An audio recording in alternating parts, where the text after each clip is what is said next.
Bonjour à tous, on se retrouve aujourd'hui pour une nouvelle vidéo d'arithmétique pour le groupe AB et qui est la suivante. On vous demande de trouver tous les entiers naturels x, y, z tels que x cube plus 2y cube est égal à 4z cube.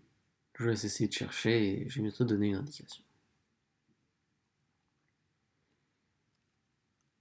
Ok, alors mon indication c'est la suivante. C'est sur la parité de x. Et une fois qu'on a remarqué quelque chose sur la parité de x, remarquer quelque chose sur la parité d'un autre nombre, et encore d'un autre nombre, et encore d'un autre nombre, et ainsi de suite. Je vais te donner une correction maintenant.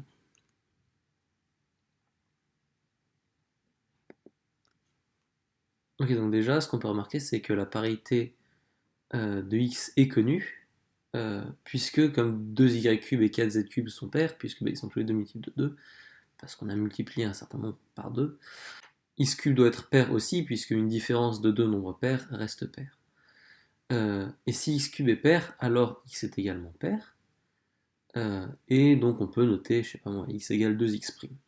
Ce qu'on remplace dans notre équation pour obtenir 4x' cube plus y cube est égal à 2z cube.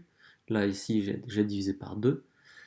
Maintenant, on voit que maintenant, c'est y qui n'a plus de 2 devant, alors que z et x' ont tous les deux un facteur 2 ou même 4 devant.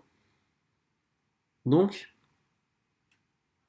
on va appliquer la même méthode que précédemment, en disant que y cube c'est 2z cube moins 4x' cube, et en disant qu'on a une différence de deux termes pairs, donc y cube est pair, donc y est pair, on va noter y égale 2y'.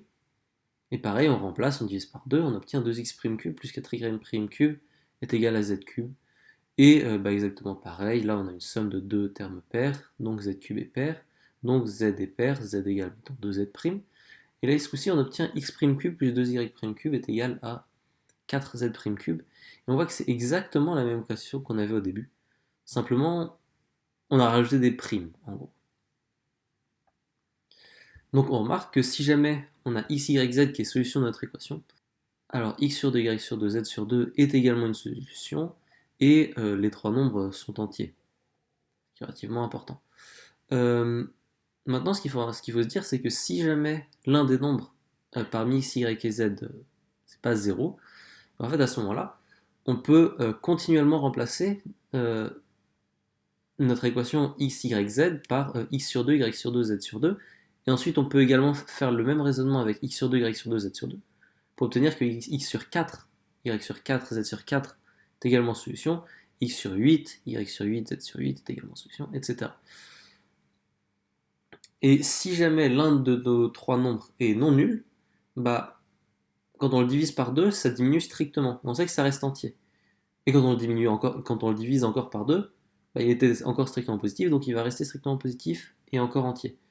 Et en fait, on a comme ça une suite d'entiers strictement décroissante et qui doit rester positive. Ce qui n'est pas possible. Euh, parce que à chaque fois, ça diminue au moins de 1, et puis on était parti d'une valeur finie au début. Donc il y a un moment où on doit toucher 0, et c'est pas possible, puisque quand on divise par 2, un nombre strictement positif ne va jamais ne plus être strictement positif. Ainsi, on a une contradiction dès que l'un de nos trois nombres est non nul, ce qui veut dire que les trois nombres sont nuls. Donc la seule solution, c'est 0, 0, 0.